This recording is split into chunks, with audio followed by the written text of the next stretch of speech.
Yahoo.com. All right, we are back. All right, what do you got for us, Dillon?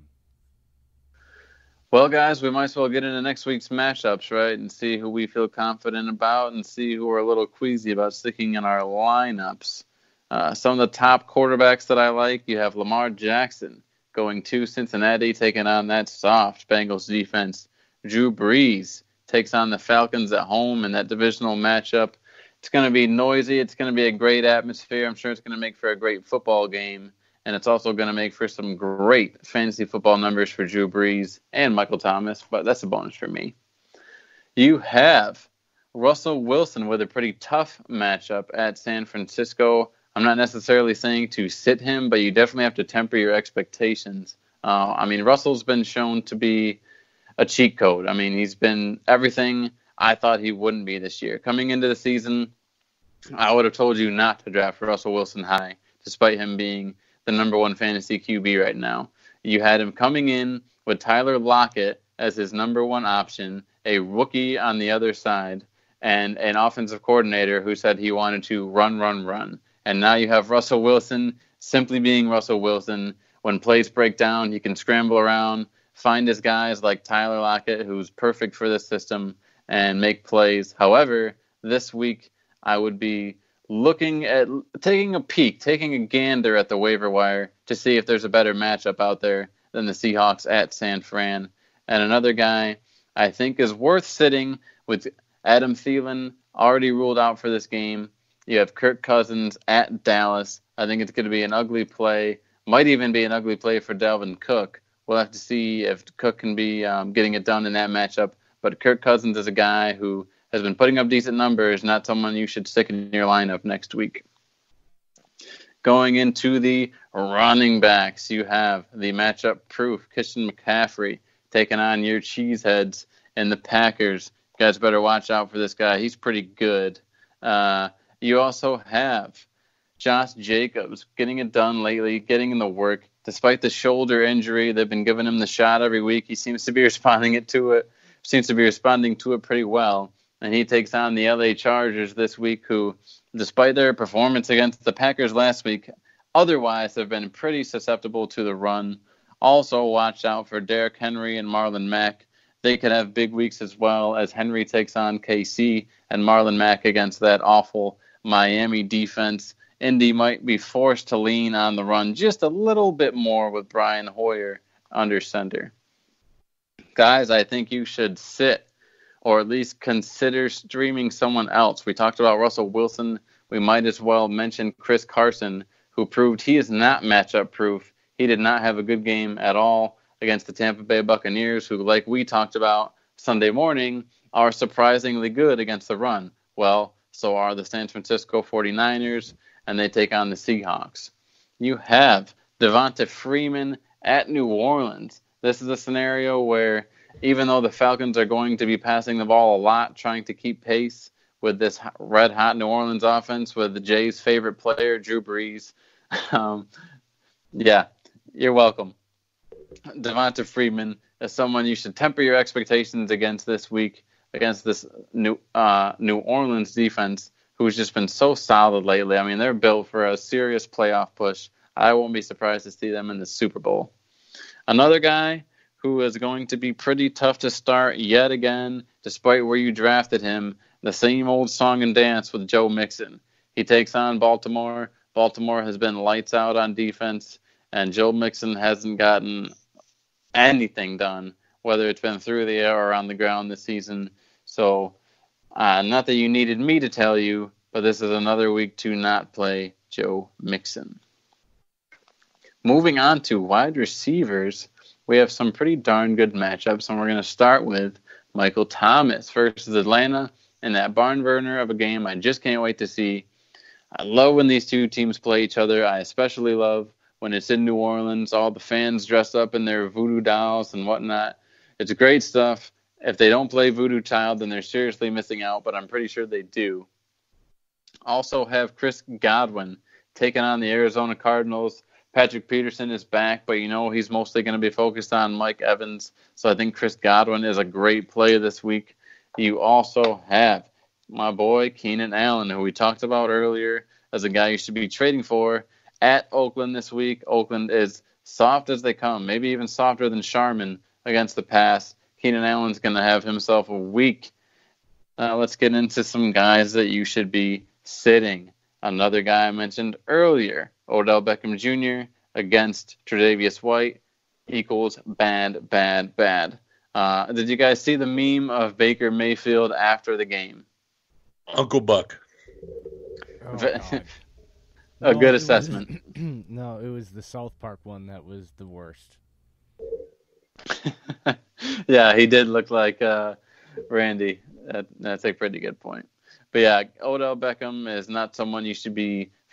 Oh, I wonder if I can finally play. No, not this week. Okay, Buffalo's tough against the pass. Don't do it.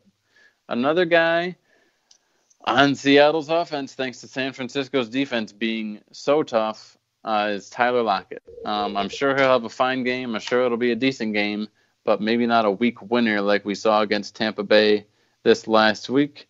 And we're also going to have to temper our expectations for Mr. Stephon Diggs at Dallas. You have a game that's out of division. What have we talked about with Stephon Diggs? That silly little stat that when he's playing outside of the NFC North, his fantasy points per game decreased by 25%. So there you have it, guys. Those are my start sits for the week. Hope you guys enjoy. This is a very, very serious and yet enjoyable time of the fantasy football season when the trade deadline is approaching. I mean, I know there's plenty of people out there who hate to lose, maybe even as much as Kobe Bryant does. But you know what? When it's all said and done, the game only more than Kobe Bryant hates losing. Trust me. If me and Kobe Bryant were on the same court together, I might be very inclined to try to chop block his ass behind the Achilles heel just to make sure he's hobble enough where I would be able to beat him. And then if that didn't work, I might stab him in the eye with my thumb. All right, well, there you have it. You win the prize for hating losing the most. You did not lose that. In NBA, if you try to stab someone in the eye, it's a technical foul. Oh, we're playing street ball here, so it's like no holds barred. No. It's just like street fighting, man. Don't tell me Rooker Park don't even allow that. There ain't no rules. If you're bigger than me and you start getting to me where I feel like I'm fading and there's a brick by it, you better expect for me to hit you with it. And if you're surprised by that, don't be by a brick and be choking me out. Trust me. Jay, what? Tell me you saw Nate Diaz versus Masvidal. I have a hard time watching that. Can you imagine me watching UFC? I used to go over to the UFCs when I was still fighting, and our jiu-jitsu coach, right, he would always host the UFC events. So we'd go up there, and by the time I had 4 beers in me and we were in by fight 2, I was like up pacing, wanting to fight the TV screen and everything else. It gets my blood flowing too much. I've seen, but look, I don't like the Diaz's attitude, but in the cage, oh man, they're beautiful human beings. Well, do you want me to spoil it for you, or do you want to watch it on YouTube go ahead. later? You can tell me. Go ahead. Would you believe me if I told you it ended by a cut over Nate Diaz's eye? Oh, that doesn't surprise me. He's been cut, but here's the problem. You know how the NFL is like got too many referee problems? Fighters put too much into this shit. Trust me. We don't give a shit if we can't see out of one eye. You put so many thousands of hours, and then you got to go into to get to where he's at. You have even more time and blood and guts as an amateur put in. These referees need to back the frick off. I don't care. These medical doctors need to back off. Honest to God, I'm telling you guys as a former person, if I was a single man today and I could sneak a medical doctor to clear me with my neck injury, you best believe I'd get in a cage at my age. And it would be the most beautiful thing but you can't. I'm a realist. I can't do that. You just put too much. They wouldn't get in there and they wouldn't continue to fight. There's guys that would quit. Guys like Diaz, nah, man. Nope. Sorry. No. I've seen him fight through stuff like that already, dude. If you've ever watched him fight, and I've watched him fight going way back in the day. No, those dudes, nope. That cut, that blood in his eye, he wouldn't have cared.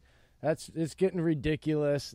All these doctors and everybody's worried about it. When you're in that kind of a brutal sport, you're already too crazy, and you're off your chains as it is, dude.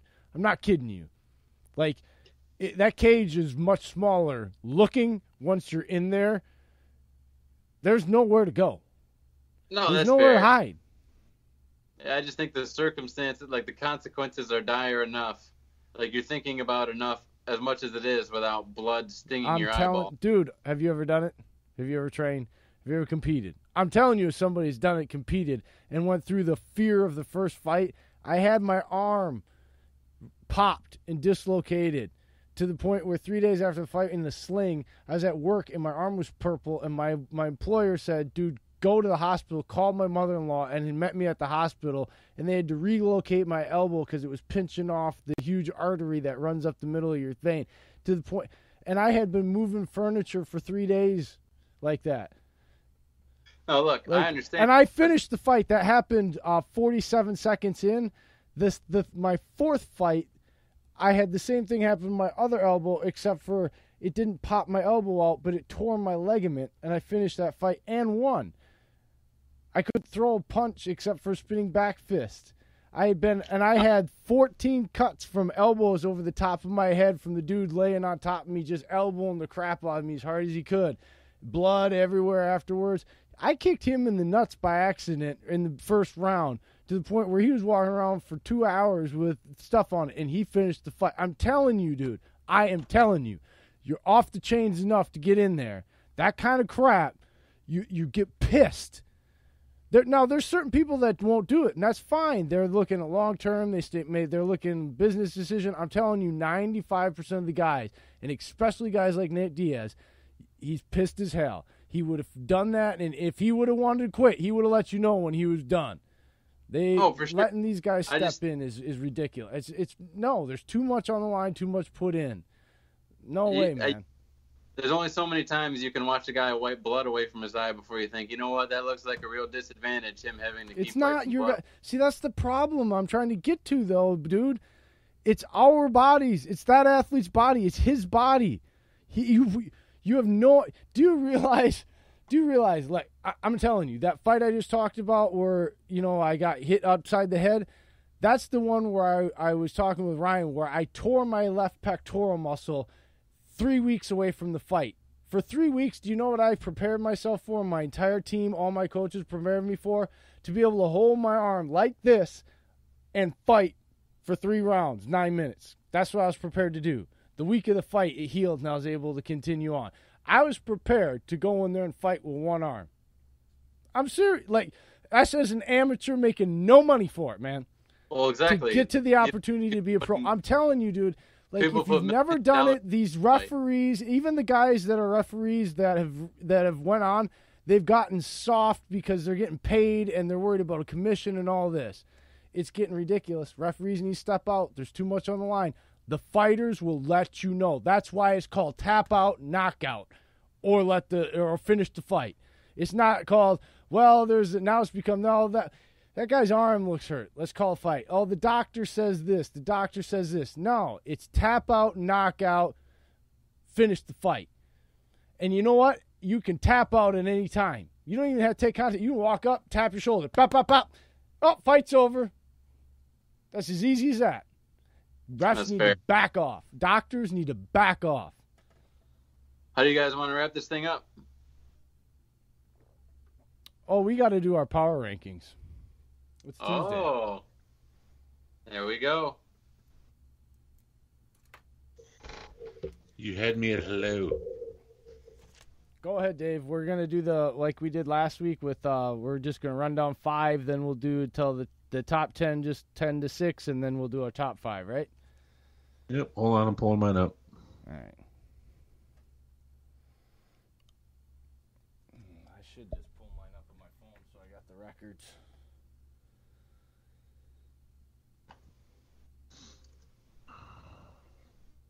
I shot the sheriff. but I didn't shoot the deputy. You play.